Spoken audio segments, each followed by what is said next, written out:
आज हम बात कर रहे हैं पाकिस्तान और हिंदुस्तान के दरमियान न्यूक्लियर पॉलिटिक्स की। और हम बात करेंगे कि किस तरह से जो दोनों का न्यूक्लियर प्रोग्राम है वो किस तरह से एक दूसरे की सिक्योरिटी को थ्रेट करता है। और पाकिस्तान और इंडिया के न्यूक्स क्या दोनों के दरमियान वॉर को प्रिवेंट करने में सक्सेसफुल हुए हैं या नहीं। दोनों के दरमियान जो स्ट्रेटेजिक डॉक्ट्रिन्स हैं वो क्या क्या हैं, इवॉल्व कैसे हुई है इनकी स्ट्रेटेजिक डॉक्ट्रिन्स, और इनके दरमियान न्यूक्लियर कंपटीशन को लेकर या न्यूक्लियर कॉपरेशन को लेकर कौन कौन सी मेजर डेवलपमेंट्स हुई हैं, और ग्लोबल लेवल के ऊपर जो है वो इन दोनों का डेटरेंस का पर्सपेक्टिव क्या है, और पाकिस्तान और इंडिया इनका लेटेस्ट स्टेटस क्या है, इनके पास कितने न्यूक्स हैं, और जो है वो क्या एक फ्यूचर, अगर फ्यूचर में पाकिस्तान और हिंदुस्तान के दरमियान एक न्यूक्लियर जंग होती है तो कौन जीतेगा, और क्या कोई न्यूक्लियर जंग जीत भी सकता है, या फिर क्या ऐसा हो सकता है कि एक कंट्री दूसरे को पहले न्यूक कर दे और जंग जीत जाए। क्योंकि आपको पता है कि न्यूक करने की सूरत में complete destruction. India and Pakistan का जो न्यूक्लियर कॉन्टेक्स्ट है ये दोनों ने इवॉल्व किया है अपनी स्ट्रेटेजिक ऑटोनॉमी को सामने रखते हुए, और अपनी स्ट्रेटेजिक ऑटोनॉमी को सामने रखते हुए इन दोनों ने अपनी न्यूक्लियर वेपन्स की कैपेबिलिटी को इवॉल्व किया है। ऑब्वियसली इंडिया एंड पाकिस्तान दोनों ने यूएन की रेजोल्यूशन आई 1172 1998 के इन दोनों ने जब अटैक्स किए उसके बाद विच अर्जिज, इसमें इंडिया और पाकिस्तान को कहा गया कि बाकी जिन स्टेट्स ने ऐसा नहीं किया to become party to the nuclear non proliferation treaty 1969 की ट्रीटी है कि आप जो है न्यूक्लियर नॉन प्रोलिफरेशन ट्रीटी को पार्टी बने, इसको साइन करें, इसको रेटिफाई करें। Again nuclear non proliferation part जो न्यूक्लियर एनपीटी जो ट्रीटी है, न्यूक्लियर नॉन प्रोलिफरेशन ट्रीटी, इसको साइन करने का मतलब है कि आपको अपने एटॉमिक प्रोग्राम को रोल बैक करना पड़ेगा। और अगेन जो नॉन प्रोलिफरेशन ट्रीटी है इसमें सिर्फ 5 न्यूक्लियर स्टेट्स को एक्नॉलेज किया गया है जो इस ट्रीटी से पहले तक थी 1964 तक, जिसमें सिर्फ चाइना तक है। चाइना है, रशिया है, फ्रांस है, और किंगडम ऑफ यूके है, और यूनाइटेड स्टेट्स ऑफ अमेरिका है। और बाकी जो है वो पाकिस्तान और इंडिया जो छठे और सातवें न्यूक्लियर पास थे इनको उसमें रिकॉग्नाइज नहीं किया गया। And CTBT comprehensive test ban treaty का पार्ट बने विदाउट एनी डिले। तो ये 1998 में जब इन दोनों ने न्यूक्लियर अटैक्स किए, जब इन दोनों ने अपने न्यूक्लियर एक्सप्लोजन किए, तो उसके बाद यूएन की रेजोल्यूशन आई इसके ऊपर, सिक्योरिटी काउंसिल की रेजोल्यूशन 1172 जिसमें बात की गई। पोस्ट कोल्ड वॉर एरा में हम देखते हैं कि जो न्यूक्लियर डॉक्ट्रिन का डेटरेंस, जो न्यूक्लियर डेटरेंस का जो पर्सपेक्टिव है, या जो न्यूक्लियर डेटरेंस की डॉक्ट्राइन है वो साउथ एशिया में ज्यादा रेलिवेंट है। थोड़ा सा आपको इसके बैकग्राउंड के बारे में बता दूं। बुनियादी तौर पे जो मैनहट्टन प्रोजेक्ट था वो यूनाइटेड स्टेट्स ऑफ अमेरिका ने शुरू किया अर्ली 1940s में किसी टाइम। अगस्त 1945 में जब यूनाइटेड स्टेट्स ऑफ अमेरिका ने हिरोशिमा में और नागासाकी 6 और 9 अगस्त को जब हिरोशिमा और नागासाकी को बम किया, न्यूक किया, तो उस वक्त पहली दफा दुनिया को पता चला कि हाँ इस तरह का कोई वेपन भी हो सकता है। उसके फौरन बाद जो रशियन स्पाइस थे, क्योंकि अगेन आपको पता है वर्ल्ड वॉर 2 जब फौरन एंड हुई तो उसके फौरन बाद से याल्टा कॉन्फ्रेंस के टाइम से ही जो है वो रोजवेल्ट के दरमियान और स्टालिन के दरमियान एक फ्रिक्शन, एक साइलेंट फ्रिक्शन या अंडरनीथ फ्रिक्शन स्टार्ट हो गई थी दोनों के दरमियान। बाज लोग तो ये भी कहते हैं कि याल्टा कॉन्फ्रेंस के दौरान ही, चूंकि एक तरफ याल्टा कॉन्फ्रेंस हो रही थी और दूसरी तरफ जो है वो रोजवेल्ट ने यह डिसीजन लिया कि हम जापान को न्यूक्लियर बम गिरा देते हैं जापान के ऊपर। बाज लोग कहते हैं इसका मकसद यह भी था कि स्टालिन को डराया जाए। लेकिन अगेन आपको पता है वर्ल्ड वॉर 2 एंड होती है और फिर रशिया के दरमियान, यूएसएसआर के दरमियान और यूएसए के दरमियान कोल्ड वॉर स्टार्ट हो जाती है। तो सोवियत स्पाइस जो थे वो इतने सक्सेसफुल थे कि उन्होंने यूएसए से, कहा जाता है कि यूएसए से उनके न्यूक्लियर सीक्रेट्स छुपाए, और 3-4 साल बाद 1949 तक जो है वो यूएसएसआर ने अपना न्यूक्लियर वेपन हासिल कर लिया। तो कोल्ड वॉर में इन दोनों के दरमियान, ये सारा बैकग्राउंड बताने का मकसद ये है, इन दोनों के दरमियान यूएसए और यूएसएसआर के दरमियान जो है वो न्यूक्लियर डॉक्ट्राइन थी, उस डॉक्ट्रिन को डेटरेंस कहा जाता है इंटरनेशनल रिलेशंस की थ्योरी में। डेटरेंस ये है कि आपके पास भी न्यूक है, मेरे पास भी न्यूक है। अगर आप मेरे ऊपर न्यूक फेंकते हैं या न्यूक्लियर बम फेंकते हैं तो मैं भी आपको न्यूक्लियर बम फेंक के मुकम्मल तबाह कर दूंगा। जब आपको पता है कि आप न्यूक्लियर बम इस्तेमाल कर रहे हैं अपनी सिक्योरिटी के लिए, अपनी स्ट्रेटेजिक ऑटोनॉमी के लिए, और मेरे पास भी न्यूक है और मैं बदले में फेंक के आपको तबाह कर दूंगा, तो ऑब्वियसली आप जो है वो हिम्मत नहीं करेंगे कि आप मेरे ऊपर nuclear bomb in the first place test करें या मेरे ऊपर फेंकें। अगेन जो 1980s में या 1970s 60s से ऑनवर्ड ये दोनों जो है वो 50s में इन दोनों के दरमियान एक मिसाइल्स की रेस स्टार्ट हो गई थी यूएसए के दरमियान और यूएसएसआर के दरमियान। उसमें यह था कि ज्यादा से ज्यादा रेंज का मिसाइल कौन टेस्ट करता है, क्योंकि मिसाइल आपको पता है वो डिलीवरी सिस्टम है न्यूक्लियर बम्स के लिए। मिसाइल को आप जो है वो न्यूक्लियर वॉर हेड को आप मिसाइल के ऊपर लगाते हैं और मिसाइल जो है वो आपने थ्रो करना है दूसरे कंट्री के ऊपर, वो जाकर उसको हिट करेगा तो दूसरा कंट्री जो है वो न्यूक हो जाएगा, उसके ऊपर जो है न्यूक्लियर बम फेंका जा सकेगा। फिर दूसरा जो इसका मेथड हो सकता है वो हो सकता है कि आप बम्बर्स के थ्रू आप अपने जो आपके जहाज हैं, जो पायलट एयरक्राफ्ट जो हैं, वॉर क्राफ्ट जो हैं, उनके थ्रू जो है वो आप फेंकें। दूसरा ये मोड हो सकता है। तीसरा मोड हो सकता है कि आप जो है आपने उनको जमीन के ऊपर किसी जगह पे, तीसरा मोड हो सकता है आप सबमरीन के ऊपर आपने बैलिस्टिक मिसाइल्स लगाए हों और सबमरीन समुद्र में छुपी होंगी, आपकी कोस्ट यूएसए की कोस्ट के पास छुपी होगी रशियन सबमरीन, और वहां से एक बम फेंक देगी, न्यूक्लियर बम फेंक देगी या वहां से एक बैलिस्टिक मिसाइल फेंक देगी, उसके ऊपर न्यूक्लियर वॉर हेड होगा, वो यूएसए को स्ट्राइक करेगा। तो जब तक ये तीनों तरह की कैपेबिलिटीज आप खत्म नहीं करते तब तक जो वो दूसरे कंट्री को पता है कि थ्रेट है मुझे भी। तो अब अगर मिसाल के तौर पे मेरे पास ये तीनों कैपेसिटीज हैं जिनको ट्राइएड कहा जाता है। अगर एक तरह का डिलीवरी सिस्टम है तो उसको मोनोएड कहते हैं, दो तरह का है तो बायएड, तीन तरह का है तो उसको ट्राइएड कहते हैं। तो अगर मेरे पास भी ट्राइएड है और आपके पास भी ट्राइएड है, या आपको अगर ये शक है कि मेरे पास ट्राइएड नहीं है और आपके पास ट्राइएड है, और आपने मेरे ऊपर ये सोचते हुए कि इसके पास सिर्फ मोनोएड है, सिर्फ एक इसके पास मिसाइल्स लॉन्च करने की सलाहियत ही है और ये मिसाइल जिसने किसी लॉन्च पैड के ऊपर रखे हुए हैं, मिसाल के तौर पे कोटा रिसर्च लेबोरेटरीज में रखे हुए हैं, और इंडिया ऐसा समझ रहा है, और आप इंडिया ये सोचता है कि मैं जो है पहले ऐसा करता हूँ, जहाज भेजता हूँ, वो कोयटा को बम कर देंगे, कोयटा तबाह हो जाएगा, तो पाकिस्तान के वो मिसाइल तबाह हो जाएंगे जिनके थ्रू वो न्यूक्लियर बम फेंक सकता है। तो इस तरह से पाकिस्तान की जो मोनोएड की सलाहियत है मैं उसको खत्म कर दूंगा। अब पाकिस्तान के पास डिलीवरी सिस्टम नहीं है तो वो डेटरेंस भी नहीं रहेगी, फिर जो है वो इंडिया पाकिस्तान को न्यूक कर सकता है। लेकिन इमेजिन मेरे पास सबमरीन भी है जो छुपी हुई है आपकी कोस्ट के पास, वहां आपने जो है वो लाहौर के ऊपर फेंका, तो यहां से मैं आपकी न्यू दिल्ली को, मुंबई को, चेन्नई को, हैदराबाद, दक्कन को, जो जो सिटीज हैं उनके ऊपर न्यूक फेंक सकता हूं, मेरी सबमरीन फेंक सकती है। तो वो डेटरेंस जो है वो रेलिवेंट हो जाती है। आपको पता चल जाएगा कि भाई दूसरे के पास भी न्यूक है, मैंने फेंका तो इसने मुझे बदले में सही जवाब देना है। तो इस कॉन्टेक्स्ट को ध्यान में रखते हुए कोल्ड वार में यूएसएसआर के दरमियान और यूएसए के दरमियान जो डॉक्ट्राइन जिसको कहा जा रहा था, जो स्ट्रेटेजिक डॉक्ट्राइन थी डेटरेंस की, उसका नाम था म्यूचुअली एश्योर्ड डिस्ट्रक्शन। उसका मतलब यह था कि दोनों के दरमियान अगर न्यूक्लियर वॉर होती है तो फिर उस सूरत में दोनों कंट्रीज टोटली एनहाइलेट होंगे, दोनों कंट्रीज टोटली जो है वो खत्म कर दिए जाएंगे। क्यों? क्योंकि दोनों के पास इतनी कैपेसिटी और इतने न्यूक्स थे कि ये सारी जमीन को तबाह कर सकते थे।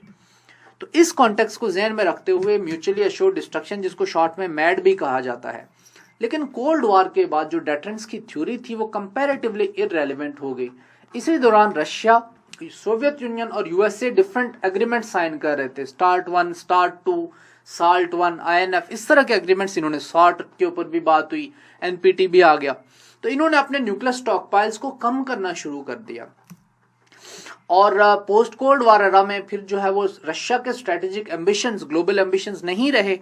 तो इन दोनों कंट्रीज के दरमियान डेटरेंस आज भी रेलिवेंट है, लेकिन इतनी रेलिवेंट नहीं है क्योंकि ये डायरेक्ट किसी कन्फ्रंटेशन का पार्ट नहीं थे। और एक और बात जो है, जो डेटरेंस की थ्योरी के साथ, जो डेटरेंस की थ्योरी को जहां से ज्यादा हवा मिलती है वो यहां से मिलती है कि कोल्ड वार के दौरान भी वर्ल्ड वॉर 3 जैसा कोई इंसिडेंट रशिया के दरमियान या सोवियत यूनियन के दरमियान और यूएसए के दरमियान नहीं हुआ, बल्कि 1960s में 1961 के क्यूबन मिसाइल क्राइसिस के दौरान कि जब सोवियत्स ने अपने न्यूक्लियर बम्स या अपने मिसाइल्स उन्होंने क्यूबा में प्लेस किए, तो उस वक्त ये एक थ्रेट था कि जिसकी वजह से दोनों के दरमियान जंग नहीं हुई, और वो थ्रेट इन्हीं न्यूक्लियर मिसाइल्स का था। फिर बाद में यूएसएसआर ने वहां से अंडर प्रेशर वहां से विड्रॉ कर लिए, उन न्यूक्लियर बम्स को वहां से विड्रॉ कर लिया। आपको मैंने थर्ड का बताया था, terminal high altitude aerial defence, जो साउथ कोरिया में बेस्ड है, जिसका मैंने आपको बताया था नॉर्थ कोरिया को इससे मिसाइल है और चाइना को इससे मिसाइल है। ऐसे जब कोई स्ट्रेटेजिक मिसाइल जब या कोई सबमरीन आपके मुल्क के पास या किसी दूसरे मुल्क का एयरक्राफ्ट कैरियर आपके मुल्क के पास समुद्र में हो, तो आपको तकलीफ होती है, क्योंकि आपको पता है कि उसके पास डिलीवरी सिस्टम है, उसके मिसाइल्स आके या उसके न्यूक्लियर जो बम्स होंगे वो आके आपके मुल्क के ऊपर फेंक सकते हैं, न्यूक आपके मुल्क को टारगेट कर सकते हैं। अब अगेन इंडियन नेवी जो है उसके पास अगर ये कैपेसिटी है कि वो ग्वादर के पास कहीं छुप के पाकिस्तान के ऊपर या कराची के ऊपर न्यूक्लियर बम फेंक सके, तो पाकिस्तान को हमेशा ये थ्रेट रहेगा। मिसाल के तौर पे पाकिस्तान के पास सिर्फ एक ही डिलीवरी सिस्टम है और वो है मिसाइल्स का, और पाकिस्तान के पास एक सबमरीन है और इंडियन नेवी वो सबमरीन तबाह कर देती है, और पाकिस्तान के साथ जो है वो न्यूक्लियर मिसाइल्स वाली साइट्स उनके ऊपर भी टारगेट कर लिया जाता है। फिर हमारे पास डिलीवरी सिस्टम नहीं रहेगा तो डेटरेंस आपकी तबाह हो जाती है। ये आपको इतनी सारी राम कहानी सुनाने का मकसद ये था कि आपको इस टॉपिक का बैकग्राउंड क्लियर हो। तो पोस्ट कोल्ड वार एरा में कहा जाता है कि वैसे ही जैसे डेटरेंस उससे पहले यूएसए और यूएसएसआर के दरमियान रेलिवेंट थी, अब जो है वो साउथ एशिया में रेलिवेंट है। तो यहां से हमारी बहस स्टार्ट होती है। Nevertheless, the cost-benefit calculus that underpins deterrence, जो नए मिसाइल डिफेंस सिस्टम आ रहे हैं उसकी वजह से कभी भी मिसकैलकुलेशन हो सकती है। थोड़ा सा जो है वो स्ट्रेटेजिक डेटरेंस की हम बात कर लेते हैं। यहां पर रशिया के पास हैं जी 6850, यूएसए के पास 6450, बाज एस्टिमेट्स हैं कि रशिया के पास 9600 हैं, और मैंने बाज एस्टिमेट्स में पढ़ा है कि रशिया के पास 10,000 से ज्यादा है। चाइना के पास 280, यूके के पास 215, ये न्यूक्लियर बम्स की तादाद है। पाकिस्तान के पास 140 से 50, इंडिया के पास 130 से 40, इसराइल के पास 80, ये एक इंडियन वेबसाइट से स्लाइड उठाई है। नॉर्थ कोरिया के पास 10 से 20। डिलीवरी सिस्टम इंडिया के पास मॉडेस्ट और डेडलिएस्ट मिसाइल इंडिया का कौन सा है? तो इंडिया के पास जो डिलीवरी सिस्टम है वो एडवांस नहीं है, मॉडेस्ट है। इंडिया के पास 5000 किलोमीटर तक हिट करने वाला अग्नि 5 मिसाइल है। पाकिस्तान के पास भी मॉडेस्ट कैपेसिटी है। पाकिस्तान का जो डेडलिएस्ट वेपन है वो है शाहीन 3 मिसाइल, जिसकी रेंज है 2750 किलोमीटर। चाइना के पास जो वो 14500 किलोमीटर, ये बैलिस्टिक मिसाइल्स आ जाते हैं। ये जो है वो इंटरकॉन्टिनेंटल बैलिस्टिक मिसाइल्स इनको कहा जाता है, जिनकी रेंज 5500 किलोमीटर से ज्यादा होती है। तो ये जो है वो चाइना के पास आपको मिलेंगे, रशिया के पास मिलेंगे, 1-2 यूके के पास मिलेंगे, यूएसए के पास मिलेगा और फ्रांस के पास मिलेगा। तो पाकिस्तान और इंडिया के पास इतनी ग्लोबल रेंज की कैपेसिटी नहीं है। नॉर्थ कोरिया जो है वो अभी यही इसी तरह के बैलिस्टिक मिसाइल्स बनाने की कोशिश कर रहा है कि जो 10,000 या 11,000 किलोमीटर जिनकी रेंज हो और वो यूएसए की मेनलैंड को हिट कर सके। तो ये आपने इंटरेस्टिंग पर्सपेक्टिव ज़हन में रखना है कि नॉर्थ कोरिया का जो लीडर है किम जोंग उन, मोटू से किम जोंग उन है, आपको पता है। किम जोंग उन का जो मेन पर्पस है वो यही है किसी तरह से कि मैं मिसाइल जो है वो व्हाइट हाउस तक पहुंचा सकूं। इंडिया पाकिस्तान के न्यूक्लियर कॉन्टेक्स्ट में different perceptions and strategic aspirations दोनों के डिफरेंट हैं। परसेप्शंस दो कैपिटल्स में डिफरेंट है। इंडिया का कैलकुलस डिफरेंट है, पाकिस्तान का डिफरेंट है। इसी वजह से हमें दोनों के दरमियान न्यूक्लियर कंपटीशन में बहुत ज्यादा डिफरेंसेस नजर आते हैं। कैसे नजर आते हैं उसके ऊपर मैं बात करूंगा। तो ये जो मिसकैलकुलेशन है या एक दूसरे की तरफ स्ट्रेटेजिक एम्बिवेलेंस है या न्यूक्लियर एम्बिवेलेंस जिसको कहना चाहिए, इसकी वजह से दोनों के दरमियान कभी भी पोटेंशियल कॉन्फ्लिक्ट हो सकता है।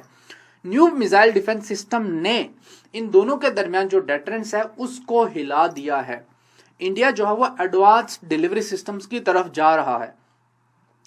पाकिस्तान का अगेन डिफेंस बजट जो है वो 5-6 बिलियन डॉलर्स है, 7 बिलियन डॉलर्स है। इंडिया का 50 बिलियन डॉलर को एक्सीड करता है। पाकिस्तान के पास इतनी कैपेसिटी है ही नहीं कि इंडिया के साथ पेस अप रख सके।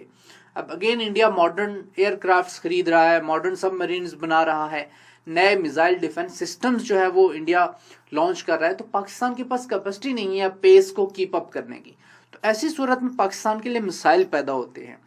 हाउएवर न्यूक्लियराइजेशन ने डेटर नहीं किया इन दोनों के दरमियान। इंटरेस्टिंगली अब देखें, डेटरेंस की थ्योरी तो ये कहती है कि अगर न्यूक्लियर वॉर का थ्रेट होगा तो दोनों जंग नहीं करेंगे, लेकिन पाकिस्तान और हिंदुस्तान के कॉन्टेक्स्ट में कहीं ना कहीं इन दोनों ममालिक के जो पॉलिसी मेकर्स हैं उन्होंने ज़हन में बिठाया हुआ है कि न्यूक्लियर थोड़ा सा हमने ऊपर रखना है और नीचे लेवल पे छोटी छोटी जंगें हम करते रहेंगे। मिसाल है कारगिल 99 में हुआ, 2001 की eyeball to eyeball confrontation, Mumbai पे पार्लियामेंट के ऊपर अटैक्स के बाद 2001 के मुंबई टेररिस्ट अटैक्स 2008 के अगेन हुए, हम पठानकोट अटैक देखा, हमने इंडिया की जो सर्जिकल स्ट्राइक्स का ड्रामा पाकिस्तान में उन्होंने कहा, बालाकोट में जो एरियल स्ट्राइक्स हुए, पाकिस्तान ने इंडिया का फाइटर प्लेन गिराया, कश्मीर में जो इंडिया भी कर रहा है, और आपको पता है लाइन ऑफ कंट्रोल के ऊपर दोनों के दरमियान हर वक्त जो है मिसाइल चलते रहते हैं, अभी भी चल रहे हैं।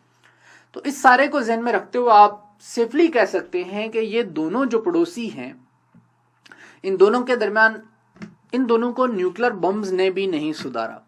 यूएसए और यूएसएसआर को तो शायद उनके न्यूक्स ने थोड़ा सा रिस्ट्रेंट क्रिएट किया, ये दोनों ममालिक नहीं रुक रहे हैं। Bilateral confidence building measures in दोनों ने कुछ लिए हैं और अरेंजमेंट्स हैं इसमें। कौन कौन से? India and Pakistan had agreed to some confidence building measures और न्यूक्लियर रिस्क रिडक्शन मेजर्स। मिसाल के तौर पे दोनों कोऑपरेट करते हैं कि एक दूसरे के न्यूक्लियर इंस्टॉलेशंस के ऊपर अटैक नहीं करेंगे, दोनों कमिट करते हैं। दोनों ने कमिट किया हुआ है कि नोटिफाई करेंगे एक दूसरे को मिसाइल फ्लाइट टेस्ट से पहले। जब मिसाइल टेस्ट करेंगे तो उसकी फ्लाइट के बारे में एक दूसरे को नोटिफाई करेंगे ताकि दूसरे मुल्क को कोई मिसकैलकुलेशन ना और वो जवाब में रिस्पॉन्स ना कर दे एक्सीडेंटली।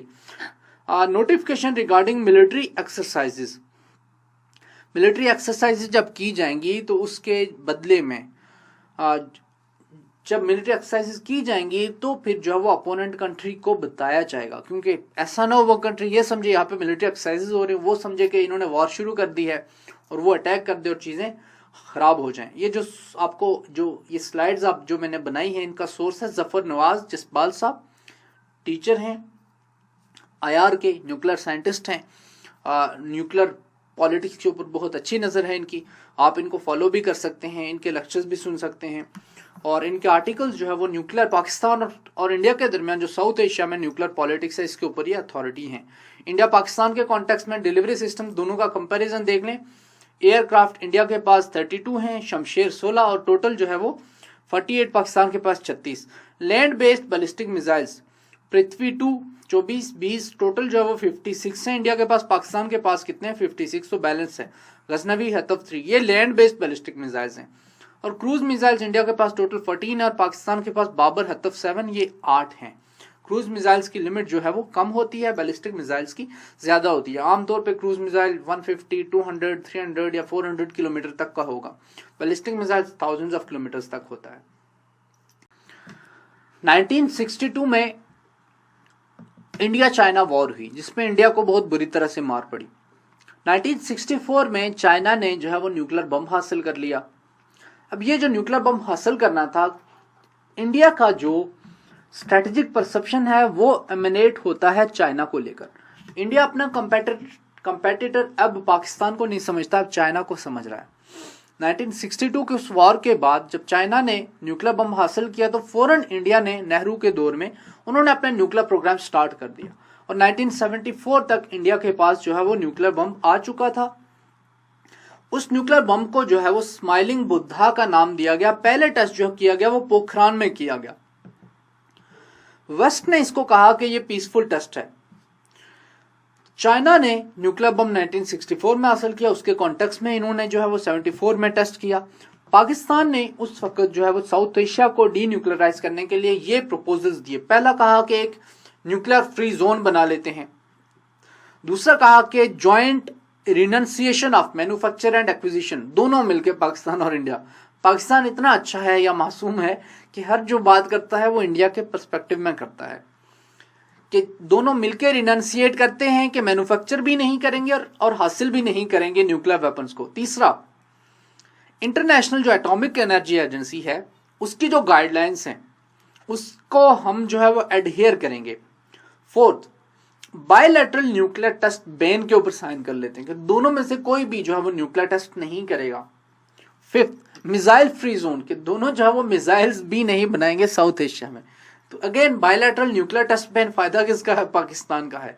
मिसाइल फ्री जोन फायदा किसका है? पाकिस्तान का। रीजन, क्योंकि पाकिस्तान वही इकोनॉमिक डिस्पैरिटी की वजह से जो आर्मामेंट की रेस है उसमें पेस पाकिस्तान जो है वो पेस नहीं रख सकता इंडिया के साथ। इंडिया जो है, अगेन ये आपको कंपैरिजन नजर आ रहा है दोनों कंट्रीज की जो एक्टिव मिलिट्री पर्सनल हैं। तो इंडिया जो है वो हमें कन्वेंशनल पैरिटी भी हम इंडिया के साथ कभी हासिल नहीं कर सकते। कन्वेंशनल पैरिटी हासिल ना करने की वजह से पाकिस्तान ने हिंदुस्तान को जब भी इंगेज किया है तो वो नॉन कन्वेंशनल या एसिमेट्रिक एरियाज में किया है, जिसमें से कश्मीर में अगर मैं बात करूं तो कश्मीर में ओपन कन्फ्रंटेशन के थ्रू हम इंडिया से कश्मीर कभी नहीं ले सकते। इस वजह से जो वो नॉन कन्वेंशनल मीन्स को या एसिमेट्रिक वॉरफेयर के मीन्स को जो है वो एक्टिव मिलिट्री स्ट्रेंथ आपको नजर आ रही है। न्यूक्लियर ऑरिजिनल इंडिया के पास 90 से 110 है, पाकिस्तान के पास 100 से 130 है, क्योंकि इंडिया थोड़ा सा बड़ा है। अगर ऐसी कभी सिचुएशन होती है तो अटैक हेलीकॉप्टर्स की तादाद आपको नजर आ रही है इंडिया पाकिस्तान की, फाइटर एयरक्राफ्ट की आपको जो है वो तादाद नजर आ रही है, अटैक एयरक्राफ्ट टैंक्स वगैरह जो आपको नजर आ रहे हैं, ये आपको इस तरह का जो कंपैरिजन मिल सकता है।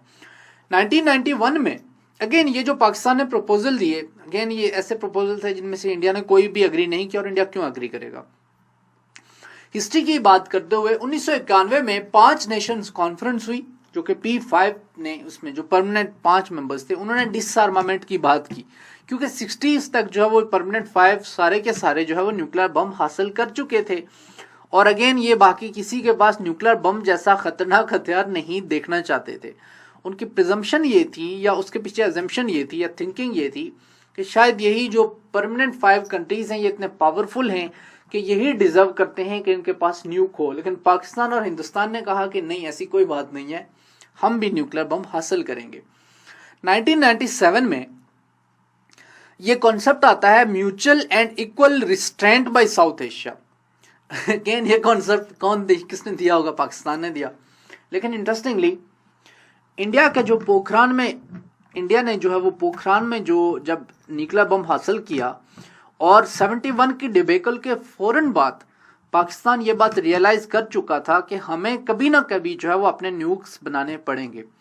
तो भुट्टो ने जो है वो न्यूक्लियर प्रोग्राम पाकिस्तान का स्टार्ट किया था, जिसमें डॉक्टर अब्दुल कदीर को बुला के जो है वो कोहटा रिसर्च लेबोरेटरीज को बनाना और वहाँ पे अपॉइंट करना, और सारा न्यूक्लियर प्रोसेस हॉलैंड से जो है वो यूरेनियम इनरिचमेंट टेक्नोलॉजी हासिल करना, जो मशीन्स होती हैं उसके सेंट्रीफ्यूजेस वो हासिल करना, और वो सारा प्रोसेस रन करना। सुल्तान बशीर महमूद जैसे लोग और डॉक्टर अब्दुल कदीर जैसे लोगों ने इसके ऊपर बहुत काम किया। तो 84 तक पाकिस्तान जो है वो 80s तक, फिर जिया ने भी उन्हीं पॉलिसीज को कंटिन्यू रखा, तो 84 तक पाकिस्तान न्यूक्लियर बम हासिल कर चुका था, न्यूक्लियर कैपेसिटी हासिल कर चुका था। मसलन 2009 से ऑनवर्ड जो है वो 2009 के करीब जो है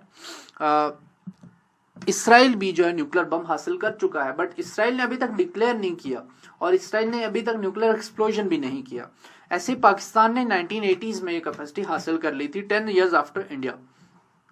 1997 में पाकिस्तान ने ये बात की कि दोनों इक्वल रिस्ट्रेंट शो करते हैं साउथ एशिया में। इंडियंस ने कहा कि नहीं, ऐसा कोई बात नहीं होगी, जिसकी वजह से 14 मई को 28 मई को जो है वो दोनों कंट्रीज ने टेस्ट किए। 14 मई को इंडिया ने, 28 मई को पाकिस्तान ने। Pakistan established over minimum credible deterrence. तब से जो है ना वो इन दोनों के दरमियान जो डेटरेंस की गेम चल रही है। पाकिस्तान ने कहा कि हमने, पाकिस्तान की जो पहली डेटरेंस की थ्योरी थी उसको कहा जाता है मिनिमम क्रेडिबल डेटरेंस। वो क्या है कि हमारे पास मिनिमम कैपेसिटी है और वो क्रेडिबल भी है कि हम इंडिया को डेटर कर सकते हैं, जिसकी वजह से इंडियंस अटैक नहीं करेंगे। It restored regional strategic balance. अब उससे पहले जब इंडिया के पास न्यूक्लियर बॉम्ब है तो इंडियन जो है वो आपके ऊपर अटैक कर सकते हैं। अगेन उनको न्यूक्लियर बॉम्ब का एडवांटेज भी है, कन्वेंशनली भी वो आपसे सुपीरियर हैं। तो ऐसी सूरत में you stand no chance in case of a war. और फिर पाकिस्तान को उस कन्वेंशनल डिस्पैरिटी को न्यूट्रलाइज करने के लिए खुद न्यूक्लियर पोटेंशियल पाकिस्तान के लिए जरूरी था, and for this very reason Pakistan ने न्यूक्लियराइज करने का डिसीजन लिया। फिर 28 मई को डिस्पाइट यूएस प्रेशर पाकिस्तान ने चूज किया कि पाकिस्तान जो है वो अपने न्यूक्लियर बम्स को एक्सप्लोड करेगा, तब पाकिस्तान ने टेस्ट की। इन रिस्पॉन्स अब जब ये दोनों ने ये करतूत की, इन दोनों ममालिक ने, सिक्योरिटी काउंसिल ने रेजोल्यूशन पास की। ऑब्वियसली P5 को कैसे अग्री हो सकता है कि उनके अलावा किसी के पास बम हो। रेजोल्यूशन का नाम था 1172 और ये पास हुई 1998 में। इसमें रिकग्नाइज किया कि इंडिया इनिशिएटर है। म्यूचुअल रोल बैक की बात की गई कि दोनों मिलकर रोल बैक करो, CTBT साइन करो और fissile material cut off treaty sign करो, रिस्टोर करो मिसाइल रिस्ट्रिक्शन प्लेस करो ऑन मिसाइल डिलीवरी सिस्टम्स, क्योंकि अगेन डिलीवरी सिस्टम्स की जो मैंने आपको सारी कहानी बताई थी, जब तक डिलीवरी सिस्टम्स नहीं होंगे तब तक फायदा नहीं है न्यूक्स होने का। और पैरा 5 में किया गया कि डायलॉग रिज्यूम करो ऑन ऑल आउटस्टैंडिंग इश्यूज। और जब ये बात हुई तो पाकिस्तान और इंडिया जो है वो इतने अच्छे हैं, अगेन आपको ये P5 नजर आ रहे हैं, फर्स्ट 5 जिनके पास नंबर ऑफ बम्स भी आपको नजर आ रहे हैं, और फिर ये दो आखिर पे जो है आउटलायर्स यहाँ पे आपको नजर आ रहे हैं, nuclear arsenal of the world as of 2013। अब इसमें जो है वो नॉर्थ कोरिया के पास भी न्यूक्लियर बम है, और अभी जो है वो इसराइल के पास भी न्यूक्लियर बम है।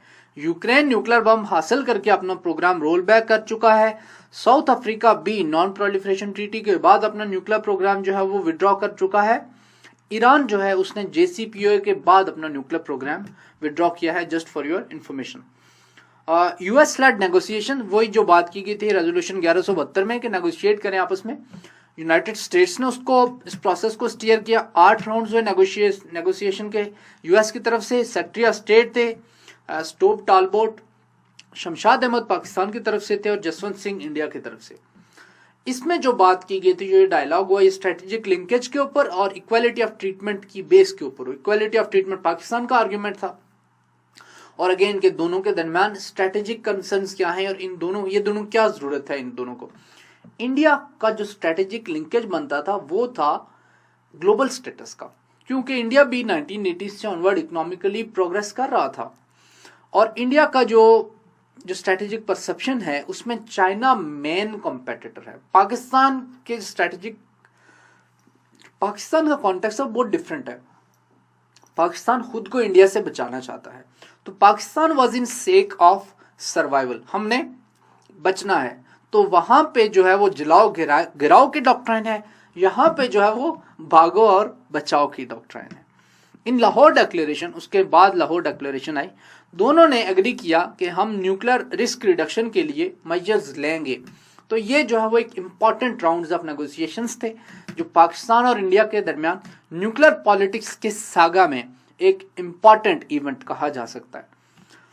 अब थोड़ा सा मैं बात करूं कि what is credible minimum doctrine of deterrence of Pakistan, और इसका मतलब क्या है। पहली बात, ये बात आप याद रख लें कि ये एक डिफेंसिव डॉक्ट्राइन है, ऑफेंसिव नहीं है। ये बेस है कि गुड कमांड और कंट्रोल बेस्ड हो, जो कि IAEA की गाइडलाइंस के मुताबिक, IAEA के सेफ गार्ड्स के मुताबिक पाकिस्तान का न्यूक्लियर प्रोग्राम हो। अगेन पाकिस्तान की जो तमाम न्यूक्लियर इंस्टॉलेशंस हैं वो IAEA की सेफ गार्ड्स को फॉलो करती हैं और IAEA की सर्टिफाइड हैं। पाकिस्तान में जो स्ट्रेटेजिक प्लान्स डिवीजन है वो इसकी रेलिवेंट बॉडी है। अगेन एक मिलिट्री के साथ अलाइड इंस्टीट्यूशन है जिसमें आर्मी से ही लोग जो है वो ज़्यादातर ऑपरेट करते हैं, और जो इसकी अथॉरिटी है वो पाकिस्तान न्यूक्लियर रेगुलेटरी अथॉरिटी है, जिसको PNRA कहते हैं। लेकिन बुनियादी तौर पे पाकिस्तान में जो न्यूक्लियर इंस्टॉलेशंस है उसका काम, या पाकिस्तान में कोई न्यूक्लियर पॉलिसी है उसका काम, पाकिस्तान में न्यूक्लियर प्लांट्स के कंट्रोल का काम, ये जो देखते हैं वो नेशनल कमांड अथॉरिटी है, पाकिस्तान न्यूक्लियर रेगुलेटरी अथॉरिटी है, और तीसरा जो है वो स्ट्रेटेजिक प्लान्स डिवीजन है जो कि स्ट्रेटेजिक प्लान्स बनाता है, न्यूक्लियर पॉलिसी बनाता है, ऑपरेशनल लेवल के जो डिसीजन लेता है। तो ये जो है इसका बुनियादी फ्रेमवर्क है जो आपने ज़हन में रखना है। पाकिस्तान का जो स्ट्रेटेजिक एसेट है, ये बात आपने ज़हन में रखनी कि मिनिमम क्रेडिबल डेटरेंस में कहा गया है कि न्यूक्लियर जो न्यूक्स हैं पाकिस्तान के, वो पाकिस्तान का एक स्ट्रेटेजिक एसेट है। पाकिस्तान की न्यूक्लियर डॉक्ट्राइन क्या है? क्रेडिबल मिनिमम डेटरेंस है, इसमें पाकिस्तान की जो न्यूक्लियर पॉलिसी है उसके मेन पॉइंट्स यहाँ पे लिस्ट किए हुए हैं। दूसरा है कि to deter any aggression against sovereignty and integrity of Pakistan, कोई करेगा तो हम न्यूक कर देंगे। थर्ड, रिस्ट्रेंट, हमने रिस्ट्रेंट दिखानी है, हम किसी के ऊपर अटैक नहीं करेंगे। एंड रिस्पॉन्सिबिलिटी, और जैसे P5 क्लेम करते हैं कि हमारे अलावा किसी को नहीं दे दिया जाना चाहिए, वैसे ही हम भी इक्वली रिस्पॉन्सिबल हैं। 4, promotion of confidence building measure for avoidance of nuclear arms race, तो पाकिस्तान जो स्टेप्स लेगा न्यूक्लियर आर्म रेस को रोकने के लिए। 5, non use against non weapons, जिस स्टेट के पास अपना न्यूक्लियर बम नहीं है पाकिस्तान उसके खिलाफ नहीं यूज करेगा in case of war. Not to be first one to conduct nuclear test, Pakistan कभी पहले टेस्ट नहीं करेगा। Strong commitment to non proliferation, Pakistan जो है वो कमिट करता है कि प्रोलिफरेशन नहीं करेगा। पाकिस्तान ने की या नहीं यह आप ज्यादा बेहतर जानते हैं। Strong commitment to export control, export control भी पाकिस्तान इफेक्टिवली कंट्रोल करेगा, रेगुलेट करेगा, मतलब ताकि प्रोलिफरेशन ना हो सके, न्यूक्लियर टेक्नोलॉजी या जो न्यूक्लियर इक्विपमेंट है वो बाकी ममालिक के पास ना जा सके।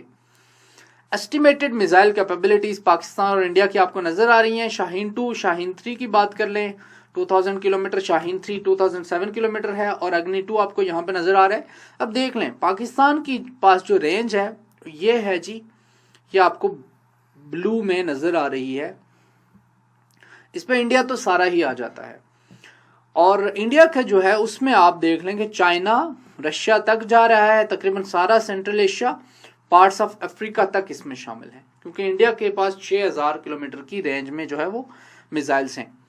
अब इसमें एक इंटरेस्टिंगली बात आपको बताऊं, जो जो इन दोनों कंट्रीज के जो मिसाइल डिफेंस सिस्टम इवॉल्व हुए हैं राइट फ्रॉम अर्ली 2000, तब उसके साथ साथ इनकी स्ट्रेटेजिक डॉक्ट्राइन्स भी इवॉल्व हुई हैं। In one of his lectures, Dr. Samar Mubarak month, when I was at UIT Lahore, तो वो लेक्चर देने आए, उन्होंने कहा कि शुरू में इंडिया का जो उनके जो न्यूक्लियर एसेट्स थे, उनका जो कमांड और कंट्रोल सेंटर था वो बेस्ड था समवेयर नियर न्यू दिल्ली या पाकिस्तान के साथ ईस्टर्न बॉर्डर के अलोंग कहीं, तो उसका कोई मैक्सिमम डिस्टेंस बनता था यही कोई 400 to 500 किलोमीटर की रेंज में। तो पाकिस्तान ने उसी के हिसाब से अपने मिसाइल्स बनाए हुए थे। तो पाकिस्तान के मिसाइल्स की रेंज को देखते हुए उन्होंने ये किया कि उसको चेन्नई में शिफ्ट कर दिया। चेन्नई का डिस्टेंस पाकिस्तान से 1500 किलोमीटर बनता था, तो हमने नेक्स्ट मिसाइल टेस्ट कर लिया कि जिसकी रेंज जो है वो 2000 किलोमीटर थी। फिर इंडिया ने यह किया कि इंडिया ने अपनी जो स्ट्रेटेजिक एसेट्स थे वो यहाँ पे अंडमान और निकोबार आइलैंड्स के ऊपर शिफ्ट कर दिया, कि जो कि पाकिस्तान के उस मिसाइल की रेंज से बाहर थे, जो तकरीबन 2600-2700 किलोमीटर बनते थे। पाकिस्तान ने फिर उस बात को सामने रखते हुए शाहीन 3 बनाया कि जिसके अंदर जो है वो अंडमान और निकोबार के ऊपर जो इंडिया ने स्ट्रेटेजिक उनके कमांड और कंट्रोल सेंटर बेस किए वो भी उसकी रेंज में आ रहे थे। I would take his word for it. Major developments in nuclear politics, India और पाकिस्तान के कॉन्टेक्स्ट में जो है वो कुछ मेजर डेवलपमेंट्स हुई हैं जो कि समझनी बहुत इंपॉर्टेंट है। पहली बात, अब ये जो डेवलपमेंट्स हुई हैं इनमें से हर एक का पाकिस्तान को डिसएडवांटेज है। यूएस और इंडिया की न्यूक्लियर डील हुई, एक इंडिया को स्ट्रेटेजिक एडवांटेज, इंडिया आराम से जो है इस डील के थ्रू यूएसए की न्यूक्लियर टेक्नोलॉजी से, यूएसए की न्यूक्लियर फैसिलिटीज से, यूएसए की जो न्यूक्लियर सेक्टर में रिसर्च है, डेवलपमेंट है, उससे फायदा उठा सकता है, पाकिस्तान नहीं उठा सकता। इंडिया के पास अब इंडिया जो है वो मॉडेस्ट कैपेबिलिटी से बाई एड कैपेबिलिटी से ट्राई एड कैपेबिलिटी की तरफ जा रहा है और हासिल कर चुका है। अब जब ट्राई एड कैपेसिटी आपके पास है तो आपके पास 3 किस्म के डिलीवरी सिस्टम्स हैं जिनको आप इस्तेमाल कर सकते हैं पाकिस्तान के खिलाफ या चाइना के खिलाफ। जबकि कन्वर्सली पाकिस्तान के पास ट्राई एड नहीं है, तो पाकिस्तान को क्या करना चाहिए? क्या पाकिस्तान को ट्राई एड हासिल करना चाहिए, पाकिस्तान को जो थर्ड सिस्टम है डिलीवरी का वो हासिल करना चाहिए, या फिर पाकिस्तान को जो है वो कोई और रिस्पॉन्स उसके ऊपर जाना चाहिए? Nuclear security group, nuclear suppliers group NSG में शमूलियत के लिए इंडिया को कंट्री एग्जेम्पशन दी गई। हालांकि NSG में शमूलियत की शर्त थी कि NPT का भी रेटिफायर होना चाहिए, लेकिन यूएसए ने इंडिया को कंट्री प्रेफरेंशियल ट्रीटमेंट दी और इंडिया NSG में शामिल हो गया। पाकिस्तान का केस फेल हो गया, पाकिस्तान के लिए सेटबैक था ये। इंडिया ने कोल्ड स्टोर डॉक्ट्राइन इवॉल्व की, एक नई डॉक्ट्राइन आई, इसके ऊपर मैं बात करूंगा। और इसकी वजह से पाकिस्तान को जो है वो इमिनेंट थ्रेट पाकिस्तान फील करने लगा, सर्जिकल और लिमिटेड स्ट्राइक्स। शाह महमूद कुरैशी ने सेनेट में अपनी स्पीच में अभी रिसेंटली जब यूएसए के दरमियान और ईरान के दरमियान सुलेमानी की डेथ के बाद हालात खराब हुए, तो सेनेट में अपनी स्पीच में शाह महमूद कुरैशी ने कहा, वार्न किया कि इन case of any miss adventure by India, या फिर इंडिया अगर ऐसा कुछ करता है कि ईस्ट से अटैक करता है, तो जो है इसके रीजनल पीस के लिए बहुत ही खतरनाक नताइज होंगे। ये जो इम्पेशेंट किस्म की प्ली थी, उसके पीछे बुनियादी तौर पे रीजन ये है पाकिस्तान का threat perception. Pakistan eminently threat perceive करता है इंडिया से, और ये सर्जिकल और लिमिटेड स्ट्राइक्स का 2016 और 2019 बालाकोट, फरवरी 2019 और 2016 सितंबर 2016 का जो इंसिडेंट है, इंडिया ने जब सर्जिकल स्ट्राइक्स का ड्रामा रचाया या फॉल्स फ्लैग ऑपरेशन जो भी आप कह लें, इसके बाद से अब अगेन इंडिया ने अपनी डॉक्ट्रिन शिफ्ट कर ली है, military doctrine vis a vis Pakistan. उसका रिस्पॉन्स भी फिर पाकिस्तान को शिफ्ट करना पड़ेगा। अब ये ऐसी खतरनाक डॉक्ट्रिन है कि जो अब फुल स्केल के ऊपर आप यही कोशिश करेंगे हमारी गिवन सिचुएशन में, हमारी इकोनॉमिक सिचुएशन में, कि आप वॉर ना ले जाएं, क्योंकि रिस्पॉन्स लिमिटेड है। लेकिन जब रिस्पॉन्स लिमिटेड होगा सर्जिकल स्ट्राइक का, तो उसके बदले में आपके मुल्क में जो पब्लिक प्रेशर होगा आपकी गवर्नमेंट के ऊपर, तो गवर्नमेंट को उसके साथ रिकनसाइल करना बहुत मुश्किल हो जाता है। फिर इससे मिलिट्री की, आपकी आर्म फोर्सेज के प्रोफेशनलिज्म के ऊपर, उनकी क्रेडिबिलिटी के ऊपर भी क्वेश्चन आ जाता है। तो इस कॉन्टेक्स्ट को ज़हन में रखते हुए हमारी जो लीडरशिप की तरफ से ये बयान आया है, इसको आपने इस तनाजुर में देखना है कि इस वजूहात की वजह से हम इस तरह का कोई भी एक्शन है इंडिया का, उसको कंडेम करते हैं। क्योंकि अगेन इस सूरत में मिसकैलकुलेशन भी हो सकती है, लेकिन किसी भी मिसकैलकुलेशन की सूरत में यूएसए की तरह ऐसा नहीं है कि पाकिस्तान के जो न्यूक्लियर मिसाइल्स हैं वो एक बटन के दबाने के ऊपर लॉन्च हो जाएं। कोल्ड हालत में है, डिसअसेंबल्ड हालत में है, उनको इवन अगर आप लॉन्च करना भी चाहे तो it would take some days. In the spirit of Lahore declaration, Pakistan proposed strategic restraint regime. अब पाकिस्तान ने अपने गुड फेथ में स्ट्रेटेजिक रिस्ट्रेंट रिजीम प्रपोज की। इसमें क्या क्या था कि कॉन्फ्लिक्ट रिजॉल्व किया जाएगा दोनों ममालिक के दरमियान, न्यूक्लियर और मिसाइल रिस्ट्रेंट होगी। थर्ड इसका था कि कन्वेंशनल स्टेबिलिटी और बैलेंस के ऊपर हम जाएंगे। इंडियन रिप्लाई क्या था? इंडिया ने ऑब्वियसली ये जो स्ट्रेटेजिक रिस्ट्रेंट रिजीम, पाकिस्तान हमेशा बात करता है कि हमने इंडिया को स्ट्रेटेजिक रिस्ट्रेंट रिजीम ऑफर की, इंडिया ने कभी अग्री नहीं करना था। वजह क्या थी? वजह ये थी कि इंडिया का जो एंगल है वो डिफरेंट है। इंडिया ग्लोबल स्टेटस के चक्कर में है और पाकिस्तान जो है सर्वाइवल की, तो सर्वाइवल के लिए स्ट्रेटेजिक रिस्ट्रेंट रिजीम सेंस बनाती है, बट इंडिया के जो ग्लोबल या रीजनल एस्पिरेशंस हैं विज़ विद चाइना, उसमें strategic restraint regime makes no sense. Cold start doctrine एक इंडिया की एक सिक्योरिटी डॉक्ट्राइन है। इसके दो हिस्से हैं कि पाकिस्तान को हमने दो चीजों तक लिमिट करना है, एक तो कन्वेंशनल वॉर तक और दूसरा पाकिस्तान से कमिटमेंट लेनी है नो फर्स्ट यूज की, कि पाकिस्तान हमारे खिलाफ न्यूक्लियर बम इस्तेमाल ना करे। अब जो है वो अगर देखें, पाकिस्तान अगर इंडिया को न्यूक करता है तो क्या थ्रेट है? कम से कम 20 लाख जो है वो 2 लाख पीपल जो है वो इंस्टेंटली एकदम से मर जाएंगे 5 सेकंड्स में। 10 सेकंड में क्या होगा? ब्लास्ट वेव जो है वो 10 किलोमीटर के रेडियस में अगर बम्बई को हिट कर दिया जाए तो उसको तबाह कर देगी। 5 घंटे में 3 लाख लोग जो है वो जख्मी हो जाएंगे और उनमें से 1.5 लाख सीवियरली जख्मी होंगे। और 10 घंटे में इंडिया की रिटालिएशन जो है वो पाकिस्तान के तमाम सिटीज को डिस्ट्रॉय कर देगी। अगेन क्या इन 10 सिटीज में क्या पाकिस्तान ये चूज करेगा कि वो पार्शियल डिस्ट्रक्शन की तरफ जाए, या जब पाकिस्तान इस बात पे जा रहा है कि उसने इंडिया के एक सिटी को अटैक करना है तो फिर उस सूरत में इंडिया के तमाम सिटीज को अटैक करे? क्योंकि जब शाहीन 3 आपके पास है, जब आपके पास 2700 किलोमीटर की रेंज का न्यूक है जिसमें इंडिया का हर सिटी आता है, so why not launch multiple 50 nuclear bombs on 50 different Indian cities और पूरे इंडिया को क्यों ना क्रम्बल कर दिया जाए।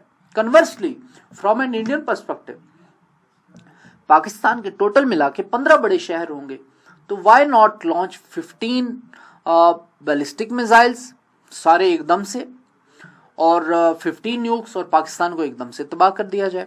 बट इमेजिन अगर पाकिस्तान के पास बाई एड है या ट्राई एड है पाकिस्तान के पास, और उनमें से कोई पाकिस्तान का एक लॉन्चर भी बच जाता है या 2 बच जाते हैं या 10 बच जाते हैं, या पाकिस्तान के पास एक सबमरीन है और वहां से पाकिस्तान 10 इंडियन शहर तबाह कर देता है, तो फिर इंडिया भी नहीं बचेगा।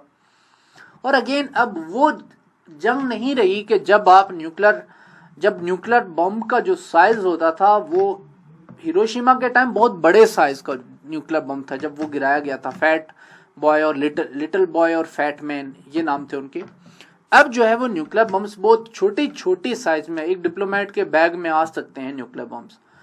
तो इस सूरत में अब जब के उसकी एडवांसमेंट, उसकी डिस्ट्रक्शन का लेवल जो है वो बढ़ गया है, तो इस सूरत में इस तरह की वॉर का थ्रेट लेना, अगर फर्ज किया हिमालयाज में किसी जगह पे पाकिस्तान ने 10-15 मिसाइल छुपाए हुए हों, तो फिर खुदा जानता है।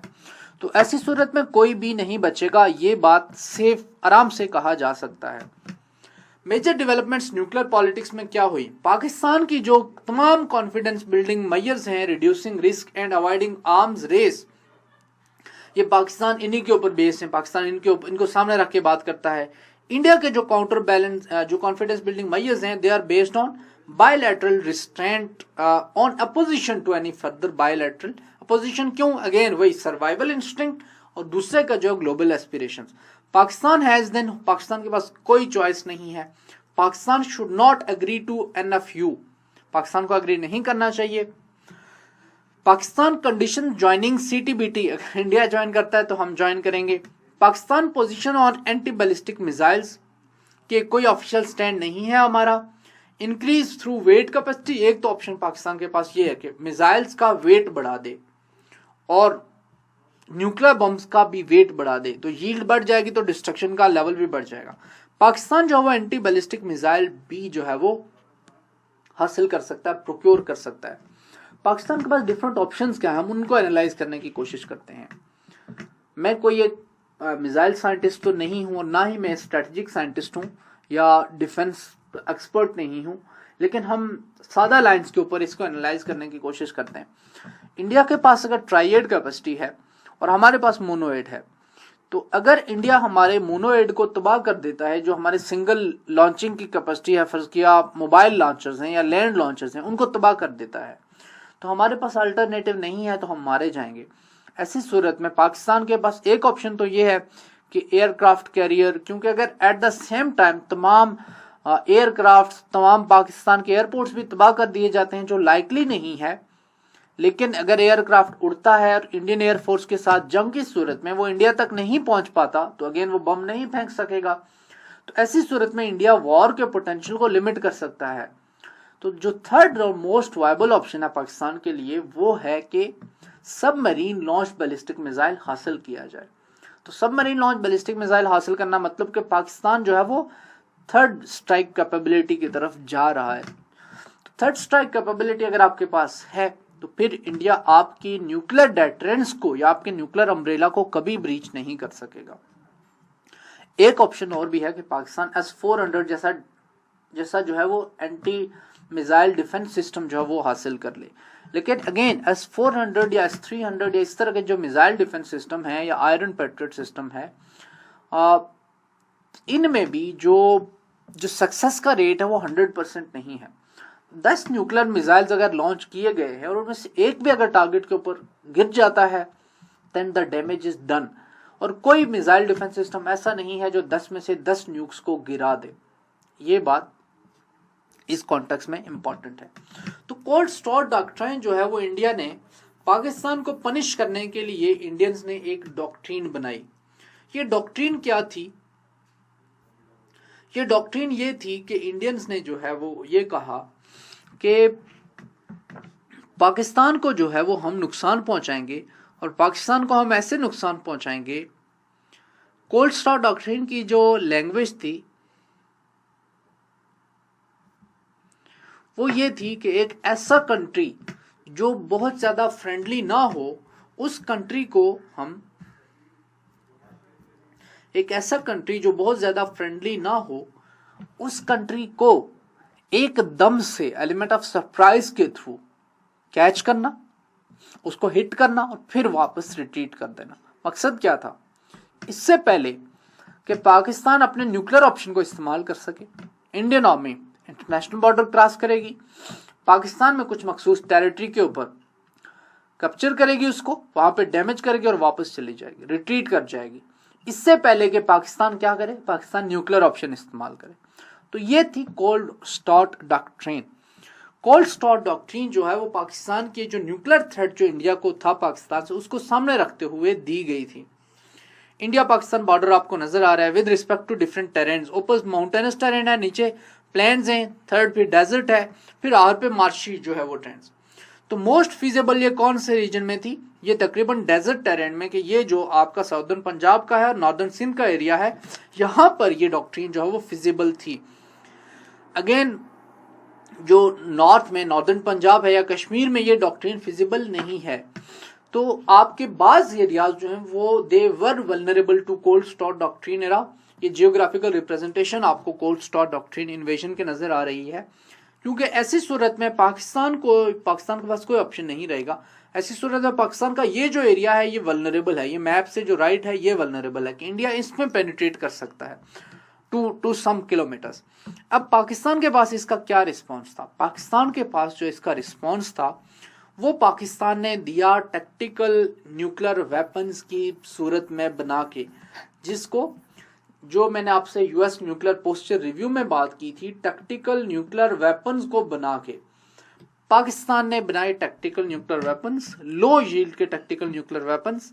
और ये लो यील्ड के टैक्टिकल न्यूक्लियर वेपन्स ऐसे हैं कि जो किसी एक छोटे से स्टेशन से भी चलाए जा सकते हैं। मतलब इनको चलाने के लिए सोफिस्टिकेटेड डिलीवरी सिस्टम्स नहीं चाहिए बैलिस्टिक मिसाइल्स की तरह या क्रूज मिसाइल्स की तरह। अब ये ऐसे न्यूक्लियर वेपन्स हैं कि जिनको आप जो है वो बहुत ही लिमिटेड एरिया के ऊपर फेंक सकते हैं। तो अगर कोल्ड स्टार्ट डॉक्ट्रिन में इंडियन आर्मी फर्ज किया यहाँ पे पेनिट्रेट करती है, तो यहाँ से एक छोटा सा न्यूक्लियर बम उनके ऊपर फेंका जाता है, और अगर फर्ज किया 5000 ट्रूप्स ने पाकिस्तान की हदूद के अंदर दाखिल होने की जरूरत की है तो उनको न्यूक कर दिया जाएगा। तो ये थी कोल्ड स्टार्ट डॉक्ट्रिन का रिस्पॉन्स, टैक्टिकल न्यूक्लियर वेपन्स। और टैक्टिकल न्यूक्लियर वेपन्स जो हैं वो पाकिस्तान ने दुनिया का सबसे छोटा एटमी हथियार बनाया, और इंडियंस को जो है वो फुल स्पेक्ट्रम डेटरेंस की अब मैं बात करता हूँ। तो प्रीवियसली जो है वो पाकिस्तान की डेटरेंस थी मिनिमम क्रेडिबल मिनिमम डेटरेंस, लेकिन अब जो है वो पाकिस्तान जो इंडिया ने अपना स्ट्रेटेजिक डॉक्ट्रिन इवॉल्व की, जो इंडिया ने अपना न्यूक्लियर प्रोग्राम एक्सपेंड किया, जो इंडिया ने अपने डिलीवरी सिस्टम्स को एडवांस किया और ट्राइएड की तरफ इंडिया गया, पाकिस्तान ने सब टैक्टिकल लेवल से मूव किया टैक्टिकल लेवल के ऊपर, उससे पाकिस्तान ने मूव किया ऑपरेशनल लेवल के ऊपर, और अब जो है वो पाकिस्तान स्ट्रेटेजिक लेवल के ऊपर भी जा रहा है। अब देख लें, पाकिस्तान के पास अगर पहले ये कैपेसिटी थी ऑपरेशनल लेवल पे, आप मिसाइल्स वगैरह के थ्रू स्ट्रेटेजिक लेवल्स के ऊपर आप जो है वो मिसाइल्स के थ्रू फेंक सकते हैं, आप सबमरीन्स के थ्रू जो है वो, अगर आपके पास सबमरीन की कैपेसिटी है, और आप एयरक्राफ्ट के थ्रू तो फेंक सकते हैं ही। तो आप एक तरफ तो स्ट्रेटेजिक लेवल को टच कर रहे हैं, जिसमें अगर आप जो है वो सबमरीन के थ्रू कोई क्रूज मिसाइल लॉन्च करते हैं और उसके ऊपर अगर आप न्यूक लगा सकते हैं, ये बात कही जा रही है डिफेंस के सर्कल्स में कि पाकिस्तान के पास अब ये कैपेसिटी है कि वो सबमरीन के थ्रू क्रूज मिसाइल के ऊपर न्यूक्लियर बम लगा के जो है उस इंडिया को हिट कर सकता है, स्पेशली इंडिया की कोस्टल टेरिटरी को। तो उसको, इस बात को अगर सच मान लिया जाए तो फिर तो पाकिस्तान के पास ट्राइएड कैपेसिटी है। और दूसरी तरफ सब टैक्टिकल लेवल के ऊपर पाकिस्तान ने ये छोटे TNWs बना लिए हैं, छोटे बम बना लिए हैं। तो यानी कि पाकिस्तान के पास एक फुल या ब्रॉडर स्पेक्ट्रम के ऊपर जो है वो डेटरेंस की सलाहियत है, इसको कहा जाता है फुल स्पेक्ट्रम डेटरेंस।